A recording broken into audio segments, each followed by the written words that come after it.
때는 조선 영조시대, 번화한 한양의 북촌, 위세 등등한 기와집들 사이로 유독 스산한 기운이 감도는 낡은 저택 한 채가 있었습니다. 한때는 모두가 그의 재능을 칭송했던 젊은 선비 강민준이 사는 곳이었죠. 그의 집 대문은 굳게 닫혀 있었고 집안에서는 어떤 소리도 새어나오지 않았습니다. 사람들은 그를 더둠 속의 선비라 불렀습니다. 3년 전 야심한 밤에 서재에서 책을 읽던 그는 신원 미상의 괴한들에게 습격당해 두 눈의 빛을 잃었습니다. 범인들은 돈이나 재물이 아닌 오직 그의 총명한 눈만을 노렸습니다. 뜨거운 인두는 그의 세상을 영원한 암흑으로 만들고는 흔적도 없이 사라졌습니다. 깊은 절망과 세상을 향한 원망 속에서 민주는 스스로를 유폐했습니다. 그의 세상은 소리 없는 어둠뿐이었습니다. 그런데 기이한 변화가 찾아왔습니다. 시력을 잃은 대신 그의 청각이 인간의 한계를 초월할 만큼 예민해지기 시작한 것입니다. 처음에는 멀리서 들려오는 희미한 소리를 듣는 정도였지만 시간이 지나면서 그는 소리 너머의 본질을 꿰뚫어 보게 되었습니다. 그는 사람의 목소리에 담긴 미세한 떨림과 숨결의 변화만으로 진실과 거짓을 구분할 수 있었습니다. 거짓을 말하는 자의 목소리에서는 언제나 불쾌한 소음이 섞여 들렸습니다. 또한 발소리만으로도 그 사람의 감정과 의도까지 파악할 수 있었습니다. 분노는 땅을 무겁게 짓밟았고 불안은 발걸음을 미세하게 어긋나게 했습니다. 가장 경이로운 능력은 소리의 잔향을 느끼게 된 것이었습니다. 어떤 공간에 들어서면 그곳에 배어있는 과거의 소리들이 희미한 파동처럼 느껴졌습니다. 격렬한 다툼이 있었던 방에서는 날카로운 파열음의 잔향이, 평온한 대화가 오갔던 방에서는 따스한 화음의 잔향이 남아있었죠. 민주는 이 비범한 능력을 심한, 즉 마음의 눈이라 불렀습니다. 두 눈을 잃고 세상을 잃었다 여겼지만 오히려 그는 이전보다 더 깊은 세상의 진실을 보게 된 것입니다. 하지만 이 능력은 그에게 희망 대신 더 깊은 고독을 안겨주었습니다. 세상이 거짓과 위선, 추악한 욕망의 소음으로 가득 차 있음을 알게 되었기 때문입니다. 그는 다시 마음의 문을 굳게 닫고 기나긴 침묵 속으로 잠겨들었습니다. 그러던 어느 늦가을 아침, 그의 고요를 깨는 비보가 전해졌습니다. 그의 오랜 스승이자 동궁전에서 어린 새손을 가르치던 스승이 자신의 서재에서 목을 매 숨진 채 발견되었다는 소식이었습니다. 조정에서는 스승이 평소 앓던 지병을 비관하여 자결한 것이라 서둘러 결론 내렸습니다. 평소 스승의 강직함을 시기하던 세력이 많았기에 왕은 더 이상 소란을 원치 않았습니다. 하지만 민주는 도저히 믿을 수 없었습니다. 스승은 아버지와도 같은 분이었습니다. 그가 절망에 빠졌을 때 유일하게 곁을 지키며 용기를 주었던 분입니다. 누구보다 삶의 의지가 강하고 어린 새손에 대한 책임감으로 가득했던 스승이 자결이라니. 민주는 3년 만에 처음으로 굳게 닫았던 대문을 열고 밖으로 나섰습니다. 스승의 집은 조문객들로 소란했지만 민준의 귀에는 그 모든 소음 너머로 불길하고 부자연스러운 기운이 느껴졌습니다. 그는 시종의 부축을 받아 스승이 최후를 맞이한 서재로 들어섰습니다. 현장은 이미 정리된 후였지만 그의 심화는 공간에 남은 소리의 잔향을 놓치지 않았습니다. 놀랍게도 서재 전체를 감싼 소리의 기운은 지극히 평온했습니다. 마치 스승이 평소처럼 명상이라도 한 듯 모든 파동이 안정적이었습니다. 바로 그 순간 민주는 서재 중앙, 벼루와 서책 몇 권이 어지럽게 흩어져 있는 자리에서만 유독 날카롭고 격렬한 불협화음을 감지했습니다. 마치 비단이 찢어지는 듯한 짧지만 극심한 충돌의 잔향. 민준의 미간이 좁혀졌습니다. 이상하다. 만약 스승님께서 스스로 목숨을 끊으셨다면 방 전체의 소리가 고통과 절망으로 가득해야 마땅하다. 어찌하여 방은 이리도 평온한데 유독 저 한 부분만 격렬한 흔적이 남아있는 것이지.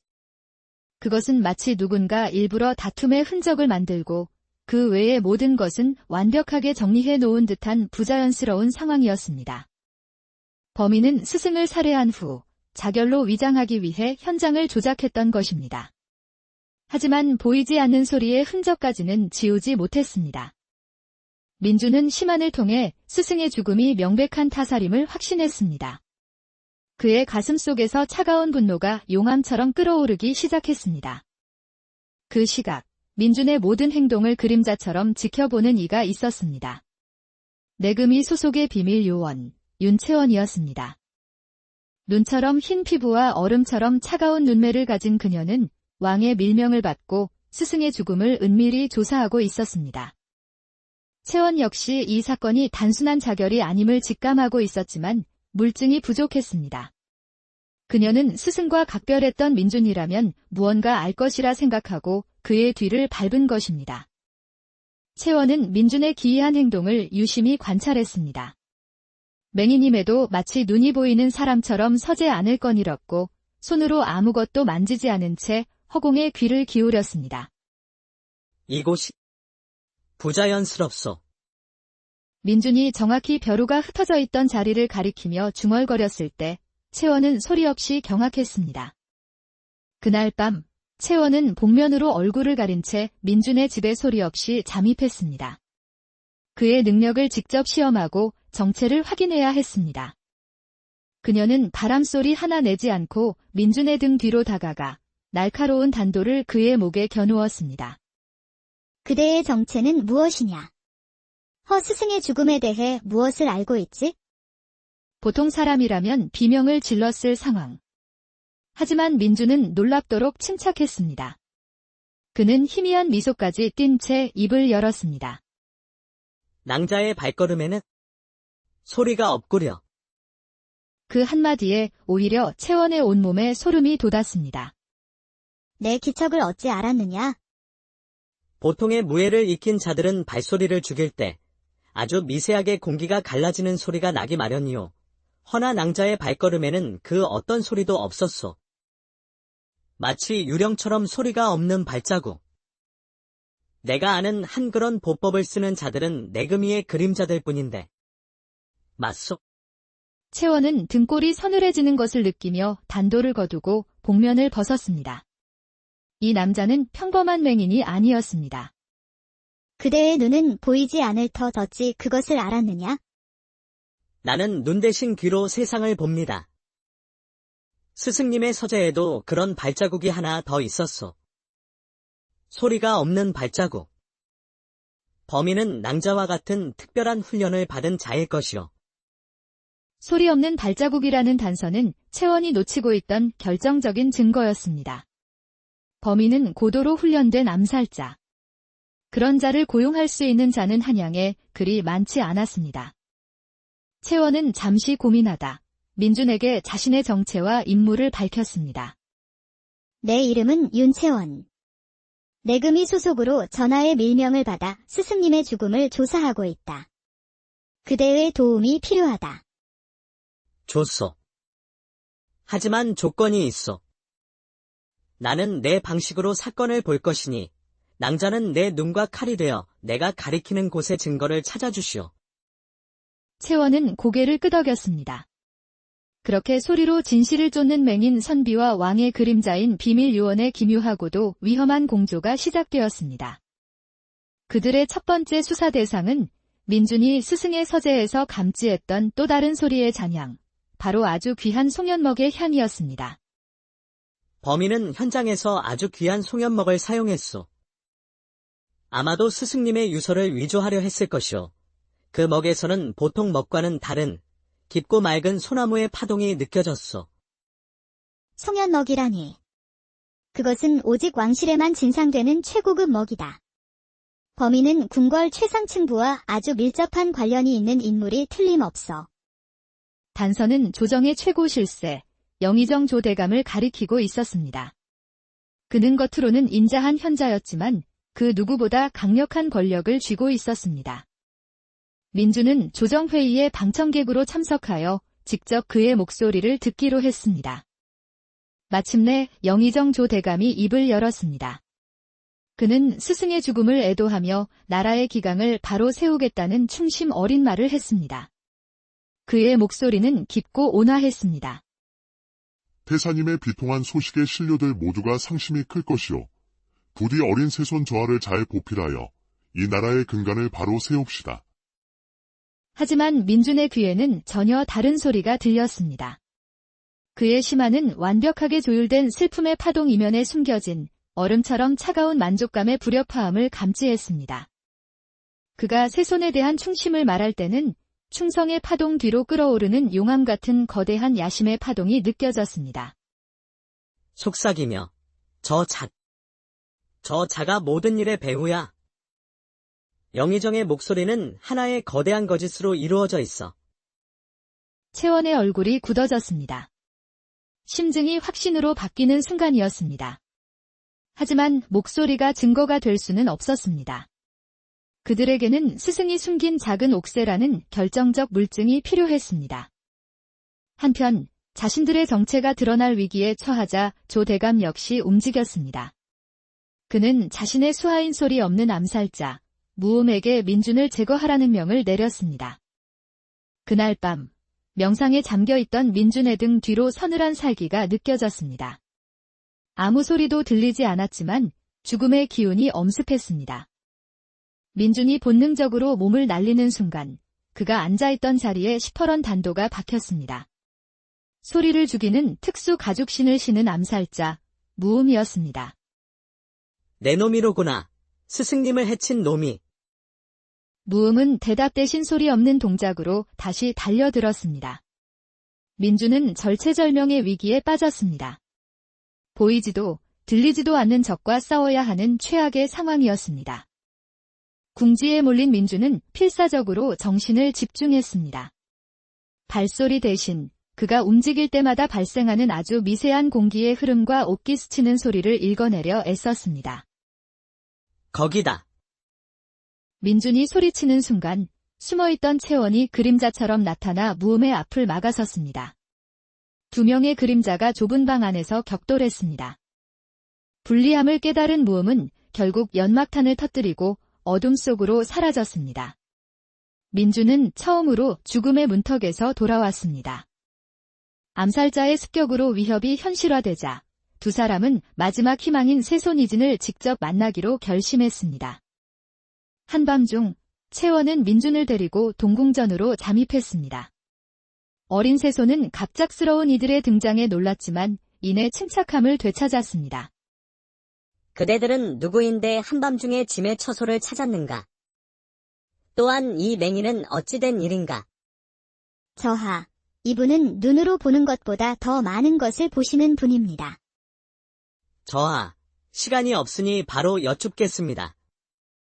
스승님의 죽음은 타살이며 그 배후에는 영의정조 대감이 있습니다. 그는 사라진 옥새를 이용해 저하를 폐위시키고 옥자를 찬탈하려는 역모를 꾸미고 있습니다. 역모라니. 그 말을 어찌 믿으란 말이냐? 증자가 있는가? 증자는 아직 없습니다. 허나 저의 귀가 바로 증자입니다. 민준은 새손에게 자신의 능력을 증명하기 위해 그의 심장 소리를 듣겠다고 청했습니다. 새손이 의심스러운 신하들의 이름을 읊을 때마다 그의 심장은 불안하게 뛰었습니다. 마침내 영의정 조 대감이라고 말하는 순간 쿵, 쿵. 새손의 심장이 마치 북소리처럼 공포와 분노로 격렬하게 요동쳤습니다. 그가 억누르고 있던 두려움이 심장 소리를 통해 터져나온 것입니다. 들었습니다. 저하. 저하의 심장 또한 영의정을 역적이라 말하고 있습니다. 이제 저를 믿으시겠습니까? 새손은 자신의 마음속까지 꿰뚫어본 민준의 능력에 감복하며 그들의 든든한 조력자가 되어주기로 약속했습니다. 맹인 선비와 비밀 요원, 그리고 어린 새손. 세 사람의 위태로운 동맹이 결성되는 순간이었습니다. 이제 남은 것은 옥새의 행방을 찾는 것. 민준은 스승이 남긴 유품, 낡은 검은고에 손을 얹었습니다. 스승이 마지막 순간까지 곁에 두었을 물건이었습니다. 민준이 조심스럽게 줄을 튕기자 맑은 소리와 함께 희미한 소리의 잔향이 느껴졌습니다. 스승이 마지막으로 연주했던 가락이었습니다. 그 가락은 단순한 곡조가 아니었습니다. 음의 높낮이와 길이를 이용해 만든 일종의 암호였습니다. 채원은 그 암호를 받아 적어 해독하기 시작했습니다. 찾았습니다. 이것은 타자, 암호입니다. 소리가 모이고 울리는 곳, 왕의 근본이 잠든 곳, 옥새가 숨겨진 장소를 가리키고 있습니다. 스승은 죽기 직전 거문고 연주를 통해 마지막 단서를 남겼던 것입니다. 소리가 모이고 울리는 곳. 경회루 아래 연못가에 있는 작은 악기 창고가 틀림없습니다. 그곳은 사방이 물로 둘러싸여 소리가 가장 잘 울리는 구조를 가지고 있습니다. 하지만 함정일 수도 있습니다. 조대감이 일부러 거짓 단서를 흘려 우리를 함정에 빠뜨리려는 것일 수도 있습니다. 그녀의 우려대로 조대감은 이미 다른 곳에 가짜 옥새를 숨겨두고 함정을 파놓은 상태였습니다. 채원의 부하들이 그 함정에 빠져 영모 세력으로 몰리고 말았습니다. 이제 남은 희망은 오직 민준이 가리킨 악기 창고뿐. 두 사람은 모든 것을 되돌리기 위해 마지막 장소로 향했습니다. 악기 창고에 거의 다다랐을 때 암살자 무음이 다시 그들의 앞을 가로막았습니다. 결국 여기까지 왔구나. 허나 너희의 여정은 여기서 끝이다. 채원은 다시 칼을 뽑아들고 맞섰지만 실력은 무음이 한 수 위였습니다. 위기의 순간, 민주는 절박하게 모든 감각을 집중했습니다. 그는 무음이 숨을 쉴 때마다 나는 아주 희미한 소리의 파동에 집중했습니다. 그 숨소리에는 약재가 타는 듯한 미세한 파동이 섞여 있었습니다. 지병이다. 저 자는 폐에 병이 있어 늘 약주머니를 지니고 다닐 것이야. 채원 낭자, 그의 왼쪽 가슴을 노리시오. 그곳에 약주머니가 있을 것이오. 채원은 민준의 말을 믿고 그림자의 왼쪽 가슴을 노렸습니다. 당황한 무음이 칼로 막아내는 순간 채원은 그의 품에서 작은 향 주머니를 낚아채는 데 성공했습니다. 약주머니가 떨어져 나가자 무음의 호흡이 거칠어지며 움직임이 눈에 띄게 둔해졌습니다. 그 틈을 놓치지 않고 채원의 칼이 그의 어깨를 깊숙이 때는 조선 영조시대 번화한 한양의 북촌, 위세 등등한 기와집들 사이로 유독 스산한 기운이 감도는 낡은 저택 한 채가 있었습니다. 한때는 모두가 그의 재능을 칭송했던 젊은 선비 강민준이 사는 곳이었죠. 그의 집 대문은 굳게 닫혀 있었고 집안에서는 어떤 소리도 새어나오지 않았습니다. 사람들은 그를 더둠 속의 선비라 불렀습니다. 3년 전 야심한 밤에 서재에서 책을 읽던 그는 신원 미상의 괴한들에게 습격당해 두 눈의 빛을 잃었습니다. 범인들은 돈이나 재물이 아닌 오직 그의 총명한 눈만을 노렸습니다. 뜨거운 인두는 그의 세상을 영원한 암흑으로 만들고는 흔적도 없이 사라졌습니다. 깊은 절망과 세상을 향한 원망 속에서 민주는 스스로를 유폐했습니다. 그의 세상은 소리 없는 어둠뿐이었습니다. 그런데 기이한 변화가 찾아왔습니다. 시력을 잃은 대신 그의 청각이 인간의 한계를 초월할 만큼 예민해지기 시작한 것입니다. 처음에는 멀리서 들려오는 희미한 소리를 듣는 정도였지만 시간이 지나면서 그는 소리 너머의 본질을 꿰뚫어 보게 되었습니다. 그는 사람의 목소리에 담긴 미세한 떨림과 숨결의 변화만으로 진실과 거짓을 구분할 수 있었습니다. 거짓을 말하는 자의 목소리에서는 언제나 불쾌한 소음이 섞여 들렸습니다. 또한 발소리만으로도 그 사람의 감정과 의도까지 파악할 수 있었습니다. 분노는 땅을 무겁게 짓밟았고 불안은 발걸음을 미세하게 어긋나게 했습니다. 가장 경이로운 능력은 소리의 잔향을 느끼게 된 것이었습니다. 어떤 공간에 들어서면 그곳에 배어있는 과거의 소리들이 희미한 파동처럼 느껴졌습니다. 격렬한 다툼이 있었던 방에서는 날카로운 파열음의 잔향이, 평온한 대화가 오갔던 방에서는 따스한 화음의 잔향이 남아있었죠. 민주는 이 비범한 능력을 심한, 즉 마음의 눈이라 불렀습니다. 두 눈을 잃고 세상을 잃었다 여겼지만 오히려 그는 이전보다 더 깊은 세상의 진실을 보게 된 것입니다. 하지만 이 능력은 그에게 희망 대신 더 깊은 고독을 안겨주었습니다. 세상이 거짓과 위선, 추악한 욕망의 소음으로 가득 차 있음을 알게 되었기 때문입니다. 그는 다시 마음의 문을 굳게 닫고 기나긴 침묵 속으로 잠겨들었습니다. 그러던 어느 늦가을 아침, 그의 고요를 깨는 비보가 전해졌습니다. 그의 오랜 스승이자 동궁전에서 어린 새손을 가르치던 스승이 자신의 서재에서 목을 매 숨진 채 발견되었다는 소식이었습니다. 조정에서는 스승이 평소 앓던 지병을 비관하여 자결한 것이라 서둘러 결론 내렸습니다. 평소 스승의 강직함을 시기하던 세력이 많았기에 왕은 더 이상 소란을 원치 않았습니다. 하지만 민주는 도저히 믿을 수 없었습니다. 스승은 아버지와도 같은 분이었습니다. 그가 절망에 빠졌을 때 유일하게 곁을 지키며 용기를 주었던 분입니다. 누구보다 삶의 의지가 강하고 어린 새손에 대한 책임감으로 가득했던 스승이 자결이라니. 민주는 3년 만에 처음으로 굳게 닫았던 대문을 열고 밖으로 나섰습니다. 스승의 집은 조문객들로 소란했지만 민준의 귀에는 그 모든 소음 너머로 불길하고 부자연스러운 기운이 느껴졌습니다. 그는 시종의 부축을 받아 스승이 최후를 맞이한 서재로 들어섰습니다. 현장은 이미 정리된 후였지만 그의 심화는 공간에 남은 소리의 잔향을 놓치지 않았습니다. 놀랍게도 서재 전체를 감싼 소리의 기운은 지극히 평온했습니다. 마치 스승이 평소처럼 명상이라도 한 듯 모든 파동이 안정적이었습니다. 바로 그 순간 민주는 서재 중앙, 벼루와 서책 몇 권이 어지럽게 흩어져 있는 자리에서만 유독 날카롭고 격렬한 불협화음을 감지했습니다. 마치 비단이 찢어지는 듯한 짧지만 극심한 충돌의 잔향. 민준의 미간이 좁혀졌습니다. 이상하다. 만약 스승님께서 스스로 목숨을 끊으셨다면 방 전체의 소리가 고통과 절망으로 가득해야 마땅하다. 어찌하여 방은 이리도 평온한데 유독 저 한 부분만 격렬한 흔적이 남아있는 것이지. 그것은 마치 누군가 일부러 다툼의 흔적을 만들고 그 외의 모든 것은 완벽하게 정리해 놓은 듯한 부자연스러운 상황이었습니다. 범인은 스승을 살해한 후 자결로 위장하기 위해 현장을 조작했던 것입니다. 하지만 보이지 않는 소리의 흔적까지는 지우지 못했습니다. 민주는 심한을 통해 스승의 죽음이 명백한 타살임을 확신했습니다. 그의 가슴 속에서 차가운 분노가 용암처럼 끓어오르기 시작했습니다. 그 시각, 민준의 모든 행동을 그림자처럼 지켜보는 이가 있었습니다. 내금이 소속의 비밀 요원, 윤채원이었습니다. 눈처럼 흰 피부와 얼음처럼 차가운 눈매를 가진 그녀는 왕의 밀명을 받고 스승의 죽음을 은밀히 조사하고 있었습니다.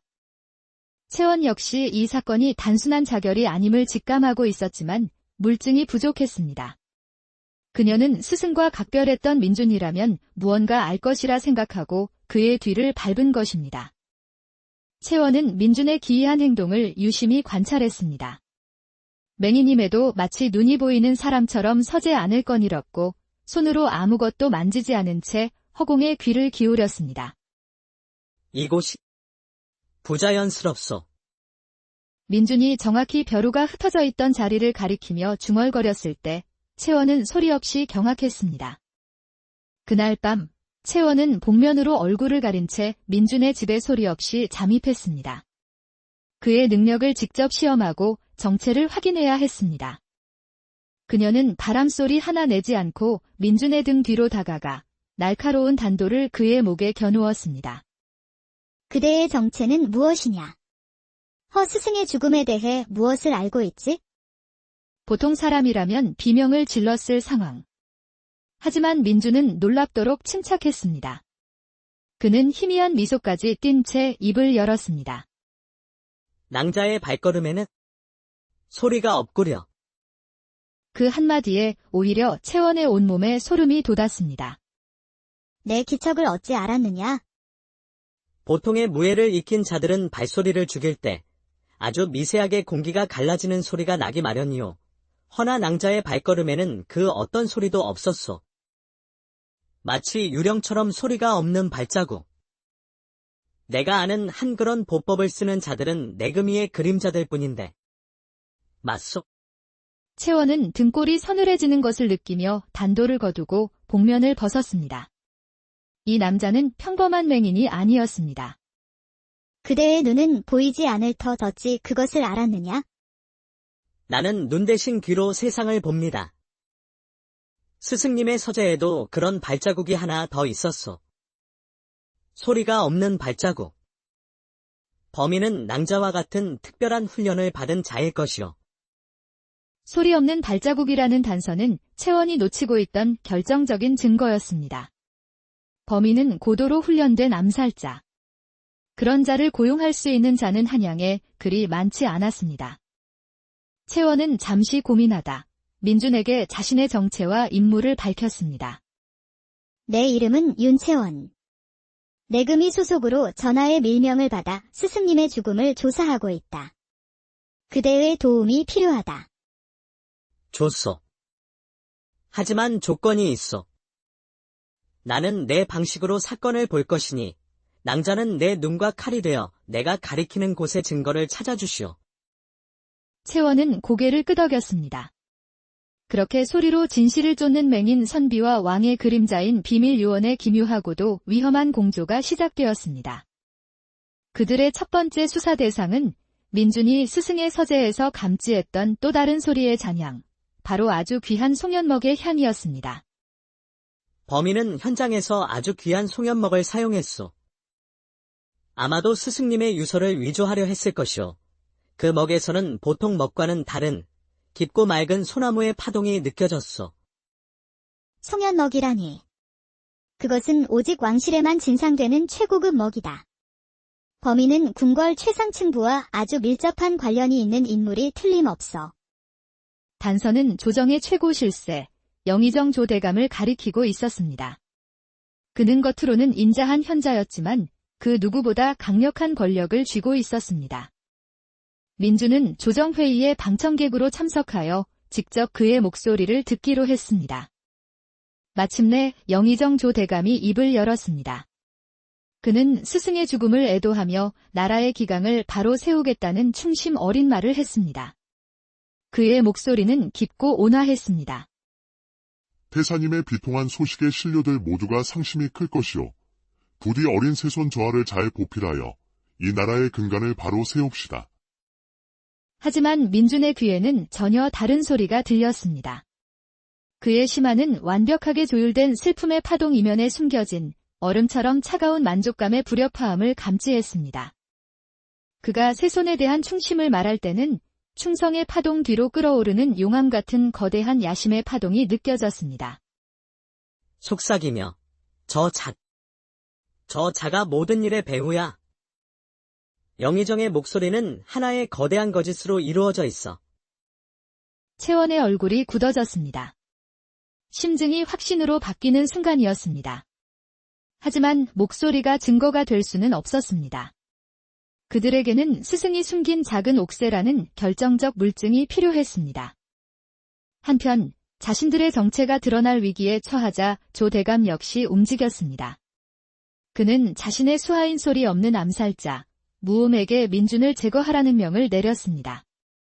그날 밤 명상에 잠겨있던 민준의 등 뒤로 서늘한 살기가 느껴졌습니다. 아무 소리도 들리지 않았지만 죽음의 기운이 엄습했습니다. 민준이 본능적으로 몸을 날리는 순간 그가 앉아있던 자리에 시퍼런 단도가 박혔습니다. 소리를 죽이는 특수 가죽신을 신은 암살자 무음이었습니다. 내 놈이로구나. 스승님을 해친 놈이. 무음은 대답 대신 소리 없는 동작으로 다시 달려들었습니다. 민준은 절체절명의 위기에 빠졌습니다. 보이지도 들리지도 않는 적과 싸워야 하는 최악의 상황이었습니다. 궁지에 몰린 민준은 필사적으로 정신을 집중했습니다. 발소리 대신 그가 움직일 때마다 발생하는 아주 미세한 공기의 흐름과 옷기 스치는 소리를 읽어내려 애썼습니다. 거기다. 민준이 소리치는 순간 숨어있던 채원이 그림자처럼 나타나 무음의 앞을 막아섰습니다. 두 명의 그림자가 좁은 방 안에서 격돌했습니다. 불리함을 깨달은 무음은 결국 연막탄을 터뜨리고 어둠 속으로 사라졌습니다. 민준은 처음으로 죽음의 문턱에서 돌아왔습니다. 암살자의 습격으로 위협이 현실화되자 두 사람은 마지막 희망인 세손이진을 직접 만나기로 결심했습니다. 한밤중 채원은 민준을 데리고 동궁전으로 잠입했습니다. 어린 세손은 갑작스러운 이들의 등장에 놀랐지만 이내 침착함을 되찾았습니다.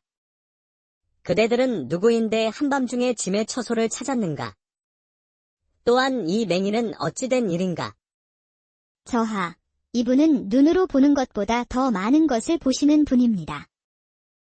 저하, 시간이 없으니 바로 여쭙겠습니다. 스승님의 죽음은 타살이며 그 배후에는 영의정조 대감이 있습니다. 그는 사라진 옥새를 이용해 저하를 폐위시키고 옥자를 찬탈하려는 역모를 꾸미고 있습니다. 역모라니. 그 말을 어찌 믿으란 말이냐? 증자가 있는가? 증자는 아직 없습니다. 허나 저의 귀가 바로 증자입니다. 민주는 세손에게 자신의 능력을 증명하기 위해 그의 심장 소리를 듣겠다고 청했습니다. 세손이 의심스러운 신하들의 이름을 읊을 때마다 그의 심장은 불안하게 뛰었습니다. 마침내 영의정조 대감이라고 말하는 순간 쿵, 쿵. 세손의 심장이 마치 북소리처럼 공포와 분노로 격렬하게 요동쳤습니다. 그가 억누르고 있던 두려움이 심장 소리를 통해 터져나온 것입니다. 들었습니다. 저하. 저하의 심장 또한 영의정을 역적이라 말하고 있습니다. 이제 저를 믿으시겠습니까? 세손은 자신의 마음속까지 꿰뚫어본 민준의 능력에 감복하며 그들의 든든한 조력자가 되어주기로 약속했습니다. 맹인 선비와 비밀 요원, 그리고 어린 세손. 세 사람의 위태로운 동맹이 결성되는 순간이었습니다. 이제 남은 것은 옥새의 행방을 찾는 것. 민주는 스승이 남긴 유품, 낡은 검은고에 손을 얹었습니다. 스승이 마지막 순간까지 곁에 두었을 물건이었습니다. 민준이 조심스럽게 줄을 튕기자 맑은 소리와 함께 희미한 소리의 잔향이 느껴졌습니다. 스승이 마지막으로 연주했던 가락이었습니다. 그 가락은 단순한 곡조가 아니었습니다. 음의 높낮이와 길이를 이용해 만든 일종의 암호였습니다. 채원은 그 암호를 받아 적어 해독하기 시작했습니다. 찾았습니다. 이것은 타자, 암호입니다. 소리가 모이고 울리는 곳, 왕의 근본이 잠든 곳, 옥새가 숨겨진 장소를 가리키고 있습니다. 스승은 죽기 직전 검은고 연주를 통해 마지막 단서를 남겼던 것입니다. 소리가 모이고 울리는 곳. 경회로 아래 연못가에 있는 작은 악기 창고가 틀림없습니다. 그곳은 사방이 물로 둘러싸여 소리가 가장 잘 울리는 구조를 가지고 있습니다. 하지만 함정일 수도 있습니다. 조대감이 일부러 거짓 단서를 흘려 우리를 함정에 빠뜨리려는 것일 수도 있습니다. 그녀의 우려대로 조대감은 이미 다른 곳에 가짜 옥새를 숨겨두고 함정을 파놓은 상태였습니다. 채원의 부하들이 그 함정에 빠져 역모 세력으로 몰리고 말았습니다. 이제 남은 희망은 오직 민준이 가리킨 악기 창고뿐. 두 사람은 모든 것을 되돌리기 위해 마지막 장소로 향했습니다. 악기 창고에 거의 다다랐을 때 암살자 무음이 다시 그들의 앞을 가로막았습니다. 결국 여기까지 왔구나. 허나 너희의 여정은 여기서 끝이다. 채원은 다시 칼을 뽑아들고 맞섰지만 실력은 무음이 한 수 위였습니다. 위기의 순간, 민주는 절박하게 모든 감각을 집중했습니다. 그는 무음이 숨을 쉴 때마다 나는 아주 희미한 소리의 파동에 집중했습니다. 그 숨소리에는 약재가 타는 듯한 미세한 파동이 섞여 있었습니다. 지병이다. 저 자는 폐에 병이 있어 늘 약주머니를 지니고 다닐 것이야. 채원 낭자, 그의 왼쪽 가슴을 노리시오. 그곳에 약주머니가 있을 것이오. 채원은 민준의 말을 믿고 그림자의 왼쪽 가슴을 노렸습니다. 당황한 무음이 칼로 막아내는 순간 채원은 그의 품에서 작은 향 주머니를 낚아채는 데 성공했습니다. 약주머니가 떨어져 나가자 무음의 호흡이 거칠어지며 움직임이 눈에 띄게 둔해졌습니다. 그 틈을 놓치지 않고 채원의 칼이 그의 어깨를 깊숙이 때는 조선 영조시대 번화한 한양의 북촌, 위세 등등한 기와집들 사이로 유독 스산한 기운이 감도는 낡은 저택 한 채가 있었습니다. 한때는 모두가 그의 재능을 칭송했던 젊은 선비 강민준이 사는 곳이었죠. 그의 집 대문은 굳게 닫혀 있었고 집안에서는 어떤 소리도 새어나오지 않았습니다. 사람들은 그를 더둠 속의 선비라 불렀습니다. 3년 전 야심한 밤에 서재에서 책을 읽던 그는 신원 미상의 괴한들에게 습격당해 두 눈의 빛을 잃었습니다. 범인들은 돈이나 재물이 아닌 오직 그의 총명한 눈만을 노렸습니다. 뜨거운 인두는 그의 세상을 영원한 암흑으로 만들고는 흔적도 없이 사라졌습니다. 깊은 절망과 세상을 향한 원망 속에서 민주는 스스로를 유폐했습니다. 그의 세상은 소리 없는 어둠뿐이었습니다. 그런데 기이한 변화가 찾아왔습니다. 시력을 잃은 대신 그의 청각이 인간의 한계를 초월할 만큼 예민해지기 시작한 것입니다. 처음에는 멀리서 들려오는 희미한 소리를 듣는 정도였지만 시간이 지나면서 그는 소리 너머의 본질을 꿰뚫어 보게 되었습니다. 그는 사람의 목소리에 담긴 미세한 떨림과 숨결의 변화만으로 진실과 거짓을 구분할 수 있었습니다. 거짓을 말하는 자의 목소리에서는 언제나 불쾌한 소음이 섞여 들렸습니다. 또한 발소리만으로도 그 사람의 감정과 의도까지 파악할 수 있었습니다. 분노는 땅을 무겁게 짓밟았고 불안은 발걸음을 미세하게 어긋나게 했습니다. 가장 경이로운 능력은 소리의 잔향을 느끼게 된 것이었습니다. 어떤 공간에 들어서면 그곳에 배어있는 과거의 소리들이 희미한 파동처럼 느껴졌습니다. 격렬한 다툼이 있었던 방에서는 날카로운 파열음의 잔향이, 평온한 대화가 오갔던 방에서는 따스한 화음의 잔향이 남아있었죠. 민주는 이 비범한 능력을 심한, 즉 마음의 눈이라 불렀습니다. 두 눈을 잃고 세상을 잃었다 여겼지만 오히려 그는 이전보다 더 깊은 세상의 진실을 보게 된 것입니다. 하지만 이 능력은 그에게 희망 대신 더 깊은 고독을 안겨주었습니다. 세상이 거짓과 위선, 추악한 욕망의 소음으로 가득 차 있음을 알게 되었기 때문입니다. 그는 다시 마음의 문을 굳게 닫고 기나긴 침묵 속으로 잠겨들었습니다. 그러던 어느 늦가을 아침, 그의 고요를 깨는 비보가 전해졌습니다. 그의 오랜 스승이자 동궁전에서 어린 새손을 가르치던 스승이 자신의 서재에서 목을 매 숨진 채 발견되었다는 소식이었습니다. 조정에서는 스승이 평소 앓던 지병을 비관하여 자결한 것이라 서둘러 결론 내렸습니다. 평소 스승의 강직함을 시기하던 세력이 많았기에 왕은 더 이상 소란을 원치 않았습니다. 하지만 민주는 도저히 믿을 수 없었습니다. 스승은 아버지와도 같은 분이었습니다. 그가 절망에 빠졌을 때 유일하게 곁을 지키며 용기를 주었던 분입니다. 누구보다 삶의 의지가 강하고 어린 새손에 대한 책임감으로 가득했던 스승이 자결이라니. 민주는 3년 만에 처음으로 굳게 닫았던 대문을 열고 밖으로 나섰습니다. 스승의 집은 조문객들로 소란했지만 민준의 귀에는 그 모든 소음 너머로 불길하고 부자연스러운 기운이 느껴졌습니다. 그는 시종의 부축을 받아 스승이 최후를 맞이한 서재로 들어섰습니다. 현장은 이미 정리된 후였지만 그의 심하는 공간에 남은 소리의 잔향을 놓치지 않았습니다. 놀랍게도 서재 전체를 감싼 소리의 기운은 지극히 평온했습니다. 마치 스승이 평소처럼 명상이라도 한 듯 모든 파동이 안정적이었습니다. 바로 그 순간 민주는 서재 중앙, 벼루와 서책 몇 권이 어지럽게 흩어져 있는 자리에서만 유독 날카롭고 격렬한 불협화음을 감지했습니다. 마치 비단이 찢어지는 듯한 짧지만 극심한 충돌의 잔향. 민준의 미간이 좁혀졌습니다. 이상하다. 만약 스승님께서 스스로 목숨을 끊으셨다면 방 전체의 소리가 고통과 절망으로 가득해야 마땅하다. 어찌하여 방은 이리도 평온한데 유독 저 한 부분만 격렬한 흔적이 남아있는 것이지. 그것은 마치 누군가 일부러 다툼의 흔적을 만들고 그 외의 모든 것은 완벽하게 정리해 놓은 듯한 부자연스러운 상황이었습니다. 범인은 스승을 살해한 후 자결로 위장하기 위해 현장을 조작했던 것입니다. 하지만 보이지 않는 소리의 흔적까지는 지우지 못했습니다. 민주는 시만을 통해 스승의 죽음이 명백한 타살임을 확신했습니다. 그의 가슴 속에서 차가운 분노가 용암처럼 끓어오르기 시작했습니다. 그 시각, 민준의 모든 행동을 그림자처럼 지켜보는 이가 있었습니다. 내금이 소속의 비밀 요원, 윤채원이었습니다.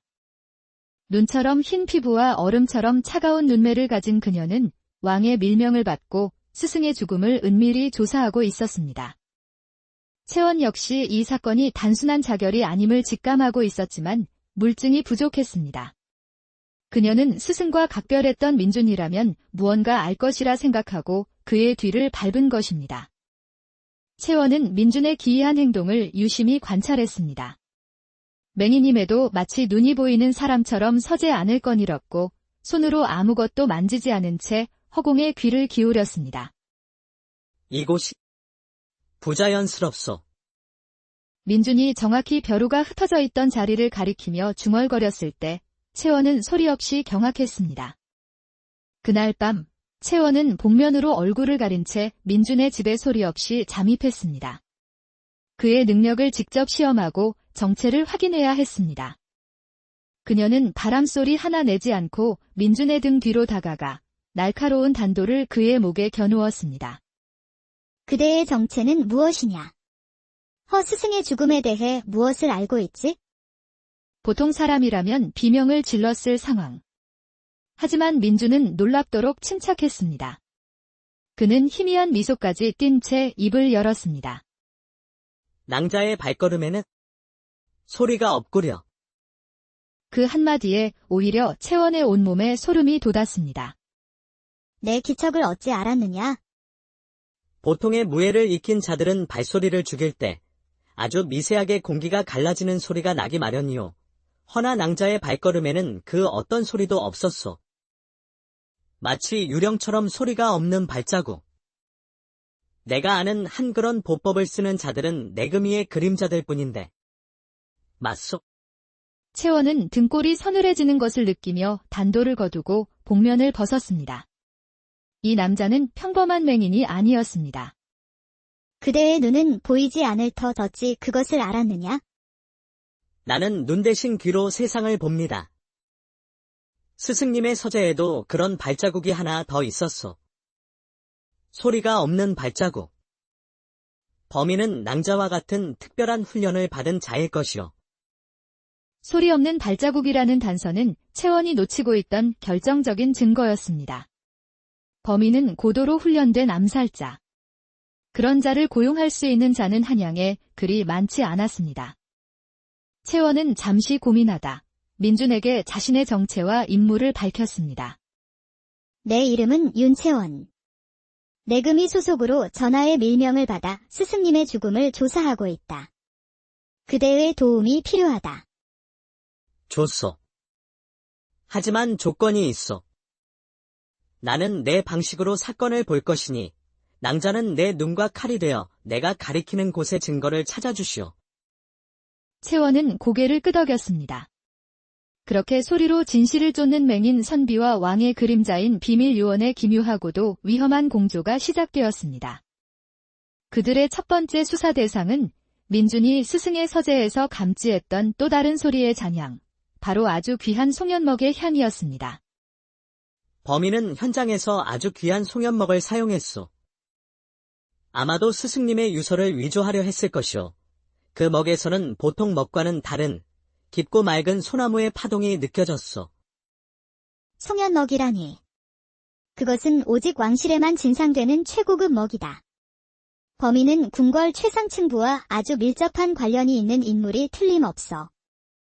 단서는 조정의 최고 실세, 영의정 조대감을 가리키고 있었습니다. 그는 겉으로는 인자한 현자였지만 그 누구보다 강력한 권력을 쥐고 있었습니다. 민준은 조정회의에 방청객으로 참석하여 직접 그의 목소리를 듣기로 했습니다. 마침내 영의정 조대감이 입을 열었습니다. 그는 스승의 죽음을 애도하며 나라의 기강을 바로 세우겠다는 충심 어린 말을 했습니다. 그의 목소리는 깊고 온화했습니다. 태사님의 비통한 소식의 신료들 모두가 상심이 클 것이오. 부디 어린 세손 저하를 잘 보필하여 이 나라의 근간을 바로 세웁시다. 하지만 민준의 귀에는 전혀 다른 소리가 들렸습니다. 그의 심화는 완벽하게 조율된 슬픔의 파동 이면에 숨겨진 얼음처럼 차가운 만족감의 불협화음을 감지했습니다. 그가 새손에 대한 충심을 말할 때는 충성의 파동 뒤로 끓어오르는 용암 같은 거대한 야심의 파동이 느껴졌습니다. 속삭이며 저 자가 모든 일의 배후야. 영의정의 목소리는 하나의 거대한 거짓으로 이루어져 있어. 채원의 얼굴이 굳어졌습니다. 심증이 확신으로 바뀌는 순간이었습니다. 하지만 목소리가 증거가 될 수는 없었습니다. 그들에게는 스승이 숨긴 작은 옥새라는 결정적 물증이 필요했습니다. 한편 자신들의 정체가 드러날 위기에 처하자 조 대감 역시 움직였습니다. 그는 자신의 수하인 소리 없는 암살자 무음에게 민준을 제거하라는 명을 내렸습니다. 그날 밤 명상에 잠겨있던 민준의 등 뒤로 서늘한 살기가 느껴졌습니다. 아무 소리도 들리지 않았지만 죽음의 기운이 엄습했습니다. 민준이 본능적으로 몸을 날리는 순간 그가 앉아있던 자리에 시퍼런 단도가 박혔습니다. 소리를 죽이는 특수 가죽신을 신은 암살자 무음이었습니다. 내 놈이로구나. 스승님을 해친 놈이. 무음은 대답 대신 소리 없는 동작으로 다시 달려들었습니다. 민준은 절체절명의 위기에 빠졌습니다. 보이지도 들리지도 않는 적과 싸워야 하는 최악의 상황이었습니다. 궁지에 몰린 민준은 필사적으로 정신을 집중했습니다. 발소리 대신 그가 움직일 때마다 발생하는 아주 미세한 공기의 흐름과 옷기 스치는 소리를 읽어내려 애썼습니다. 거기다. 민준이 소리치는 순간 숨어있던 채원이 그림자처럼 나타나 무음의 앞을 막아섰습니다. 두 명의 그림자가 좁은 방 안에서 격돌했습니다. 불리함을 깨달은 무음은 결국 연막탄을 터뜨리고 어둠 속으로 사라졌습니다. 민준은 처음으로 죽음의 문턱에서 돌아왔습니다. 암살자의 습격으로 위협이 현실화되자 두 사람은 마지막 희망인 새손 이진을 직접 만나기로 결심했습니다. 한밤중 채원은 민준을 데리고 동궁전으로 잠입했습니다. 어린 새손은 갑작스러운 이들의 등장에 놀랐지만 이내 침착함을 되찾았습니다. 그대들은 누구인데 한밤중에 짐의 처소를 찾았는가? 또한 이 맹인은 어찌 된 일인가? 저하, 이분은 눈으로 보는 것보다 더 많은 것을 보시는 분입니다. 저하, 시간이 없으니 바로 여쭙겠습니다. 스승님의 죽음은 타살이며 그 배후에는 영의정조 대감이 있습니다. 그는 사라진 옥새를 이용해 저하를 폐위시키고 옥자를 찬탈하려는 역모를 꾸미고 있습니다. 역모라니. 그 말을 어찌 믿으란 말이냐? 증자가 있는가? 증자는 아직 없습니다. 허나 저의 귀가 바로 증자입니다.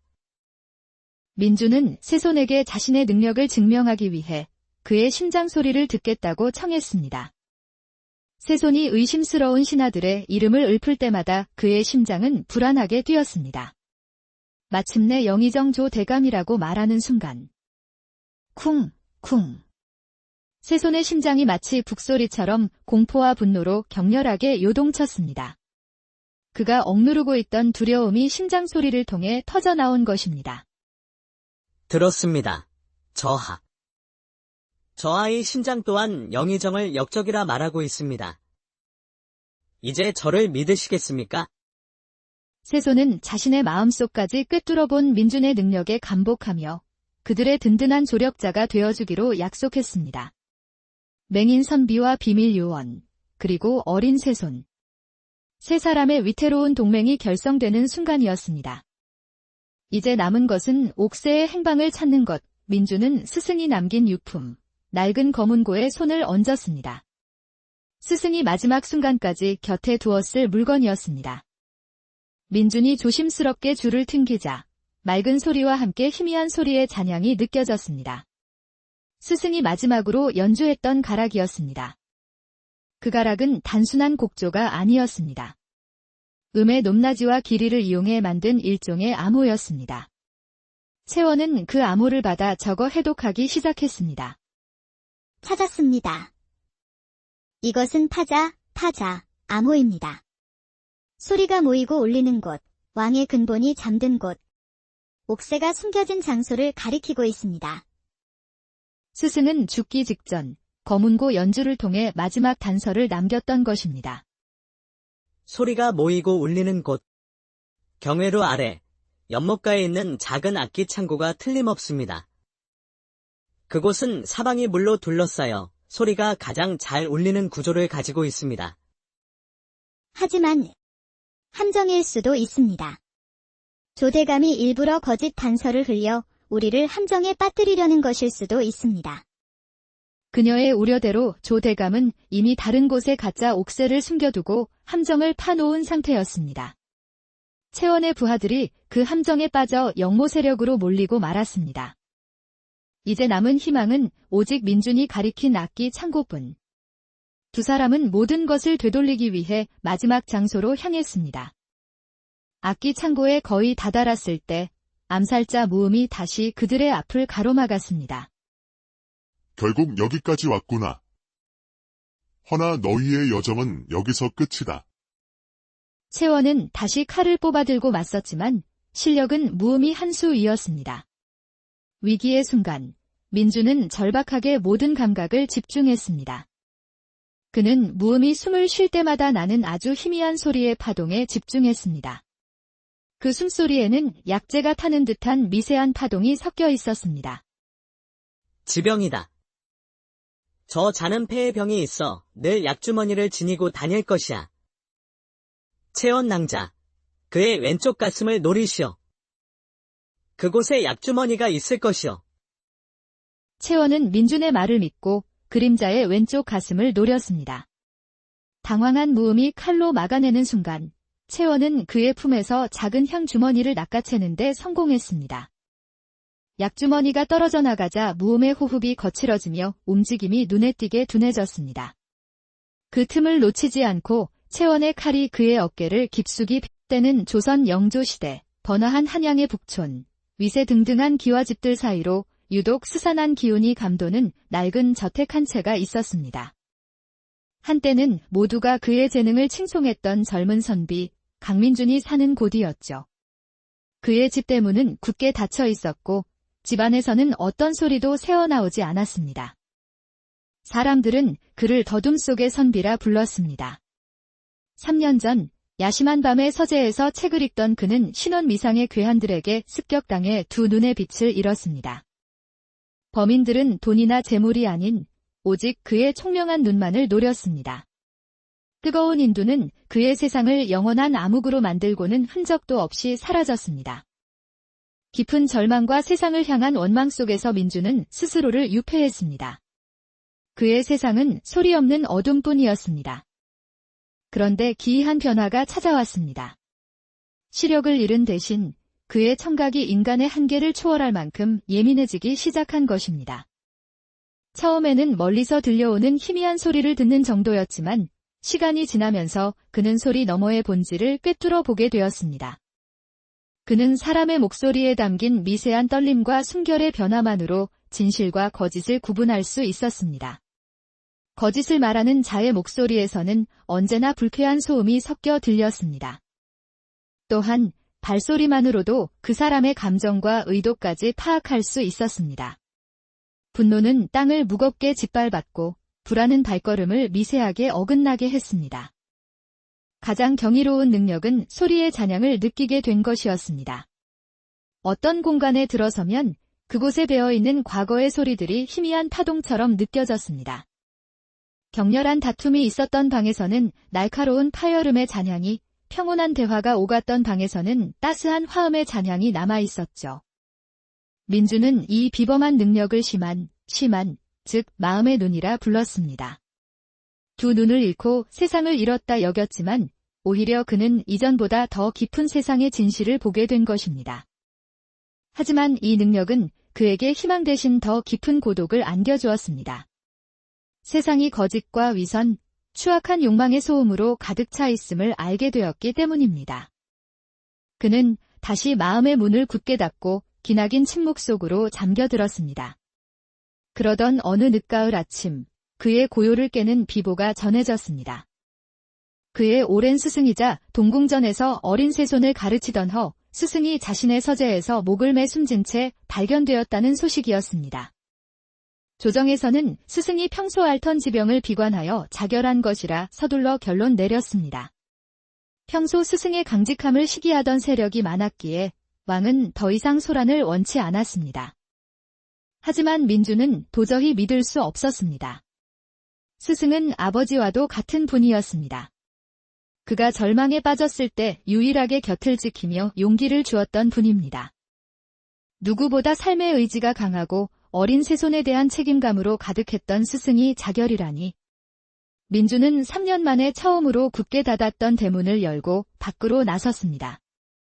스승의 집은 조문객들로 소란했지만 민준의 귀에는 그 모든 소음 너머로 불길하고 부자연스러운 기운이 느껴졌습니다.